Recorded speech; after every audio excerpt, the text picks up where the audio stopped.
हमारे वीडियो में आपका स्वागत है। तो हमारे वीडियो में बने रहिए लास्ट तक और वीडियो को लाइक कमेंट एंड सब्सक्राइब करिए प्लीज़। आज लेके आए हैं आपके लिए एक ही रोचकदार स्टोरी। एक बार नंद बाबा आदि गोपों ने शिवरात्रि के अवसर पर बड़ी उत्सुकता, कौतूहल और आनंद से बैलों से जुती हुई गाड़ियों पर सवार होकर अंबिका वन की यात्रा की। वहाँ उन लोगों ने सरस्वती नदी में स्नान किया और सर्वतापूर्ण पशुपति भगवान शंकर जी तथा भगवती अंबिका जी की बड़ी भक्ति से अनेक प्रकार की सामग्रियों के द्वारा पूजन किया। उन्होंने आदरपूर्वक ब्राह्मणों को सोना, वस्त्र, मधुर अन्न दिए तथा उन्हें खिलाया पिलाया। वे केवल यही चाहते थे कि इनसे देवाधीश भगवान श्री शंकर प्रसन्न हो।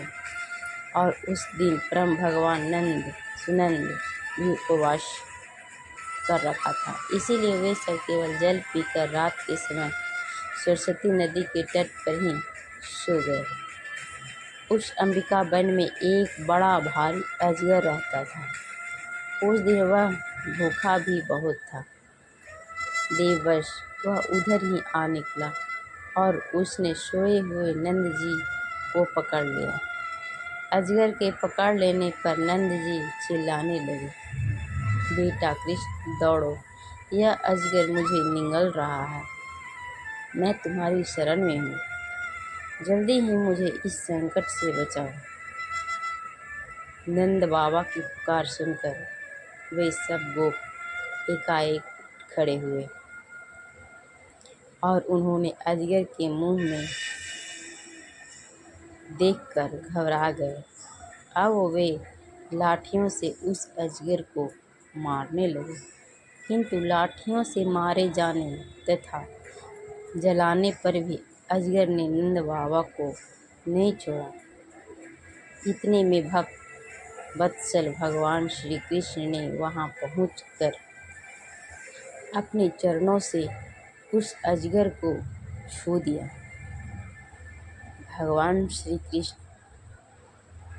के चरणों का स्पर्श होते ही अजगर के सारे पाप भस्म हो गए और वह उसी क्षण अजगर का शरीर छोड़कर एक रूपवान युवक बन गया। वह सोने का हार पहने हुए था तथा उसके शरीर से दिव्य ज्योति निकल रही थी।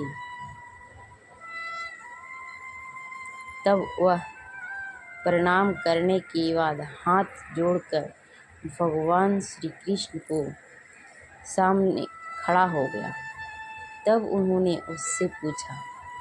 तब श्री कृष्ण ने उनसे पूछा, तुम कौन हो? तुम्हारे अंग अंग से सुंदरता फूट पड़ती है। तुम देखने में बड़े अद्भुत जान पड़ते हो। तुम्हें अजगर योनि क्यों प्राप्त हुई थी? भगवान तब सुदर्शन भगवान की बात सुनकर बोला, भगवान, मैं पहले एक विद्याधर था। मेरा नाम था सुदर्शन। मेरे पास सौंदर्य तो था ही, लक्ष्मी भी बहुत थी। इसीलिए मैं विमान पर चढ़कर यहाँ वहाँ घूमता रहता था। एक दिन मैंने कुछ कुरूप ऋषियों को देखा। अपने सौंदर्य के घमंड से मैंने उनकी हंसी उड़ाई। मेरे इस अपराध से कुपित होकर उन्होंने मुझे अजगर योनि में जाने का श्राप दे दिया। यही है मेरे पापों का फल। यह मेरे पापों का फल था। पर आज आपने अपने चरण कमलों से मुझे स्पर्श किया, जिससे मेरे सारे अशुभ नष्ट हो गए। समस्त पापों का नाश हो गया।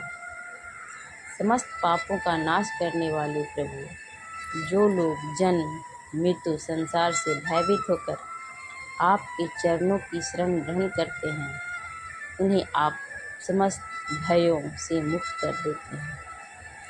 अब मैं आपके श्री चरणों के स्पर्श से श्राप से मुक्त हो गया हूँ और अपने लोक में जाने की अनुमति चाहता हूँ। मैं आपकी शरण में हूँ प्रभु। समस्त लोकेश्वर के परमेश्वर, मुझे आज्ञा दीजिए।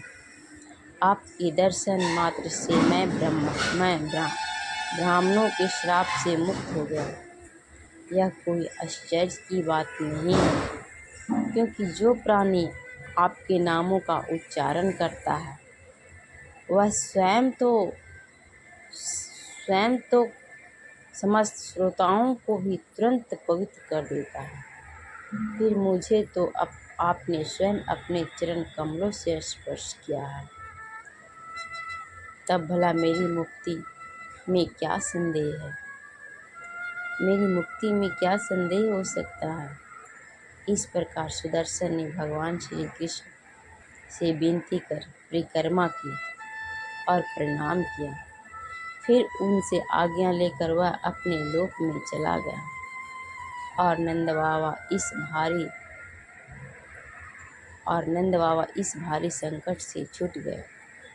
जब ब्रजवासियों ने भगवान श्री कृष्ण का यह अद्भुत प्रभाव देखा, तब उन्होंने बड़ा विस्मय हुआ और उन लोगों ने उस क्षेत्र में जो नियम ले रखे थे उनको पूर्ण करके बड़े आदर और प्रेम से श्री कृष्ण की उस लीला का गान करते हुए पुनः ब्रज में लौट आए।